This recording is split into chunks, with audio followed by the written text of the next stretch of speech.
Hey everyone, welcome back to Glassware Gardens. Thanks to all those so far who've watched my first video showing all of my indoor and outdoor scapes, aquariums and terrariums.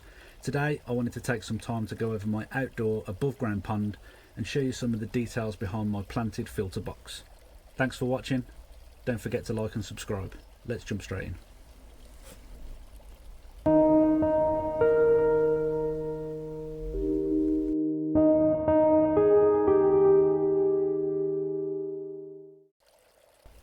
So the first thing we should talk about really is what I've actually got in my pond. Currently there are 4 goldfish in there. We have one Sarasa comet, one yellow comet, and we currently have 2 babies in there as well, which are the 2 you can see in the centre, here and here. Those have been there since last summer and doing pretty well at the minute. Now the only real decoration I've got in the pond is this large piece of bogwood, this redmore root I think it is. This is mainly here to give the fish a bit of coverage and also to help all the birds which we get in this feeder area around here, which is quite close to the pond. They'll often come and sit on the wood so they can get a bit of water, and it also helps this little guy. If he ever comes back and happens to fall in, it's giving him somewhere to climb out as well. In terms of what I feed the fish, we just use Tetra variety sticks. I'll drop a few in now, see if I can get some to come. It's a bit sunny around here, so just give me a moment. I'll move around to the other side. I tend to do this once a day. Try not to overfeed, because goldfish are notoriously messy fish. Obviously this is quite a large, vast amount of water for just the 4 fish, but they seem to be doing quite well.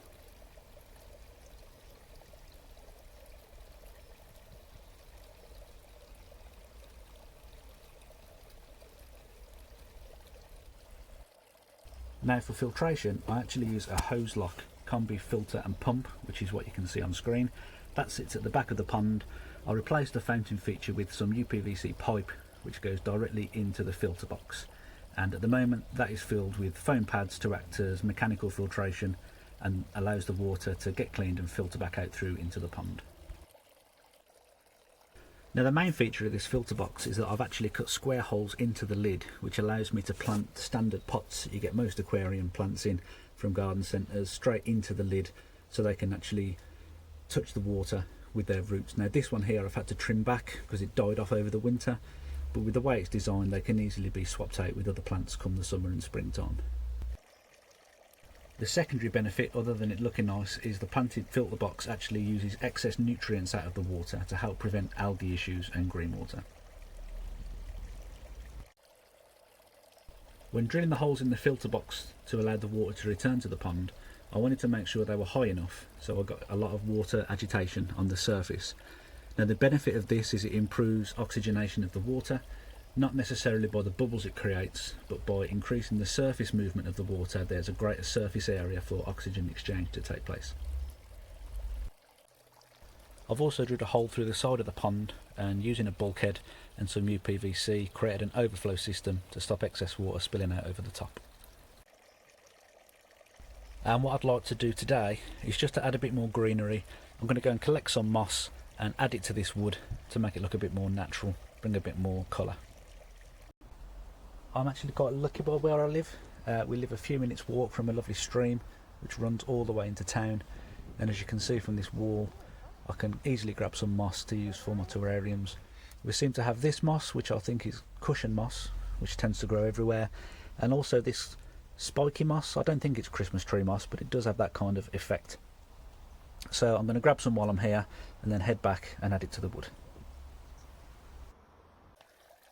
So we've been and collected our moss. I managed to get a nice variety. I managed to get some decent chunks of the cushion moss, and also managed to find some nice pieces of dense Christmas moss. I think it's Christmas moss. I'll try and find out. Now the thing about moss is it doesn't need to be in a substrate, so we can just stick it straight on, and because the wood is wet it should hold in place. Now because this wood is half in the water, it does absorb and it is kind of damp a lot of the time, so just by sticking this moss on in various places, it also helps cover the cable ties which is currently holding it onto the pond. But the moss itself should be able to use that water just to stay moist and help it grow. It doesn't like to be in the water itself, it just likes to be in damp areas, so this wood should be perfect. And we can just pile it on around the wood in various positions, just what looks aesthetically pleasing, until we're happy with what we've got. This should also help encourage more wildlife to the area. Hopefully we can, it's quite hard one-handed, stick some on in areas closer to the water as well. I think it would look pretty cool if it starts to grow its little shoots that hang off into the water. And maybe if we can get enough, try and cover the whole top lip of the pond, so the whole top edge is all moss. That would look pretty cool. But that's a job for the summer. It'd also save me painting it, which is something else I need to do in the summer because it's a bit grubby at the minute from the winter weather. We can just carry on with this moss, pressing it on, hold it down for a couple of seconds, allow that water to let the moss form to the shape of the wood. It's already looking pretty cool. This is actually two separate pieces of root wood.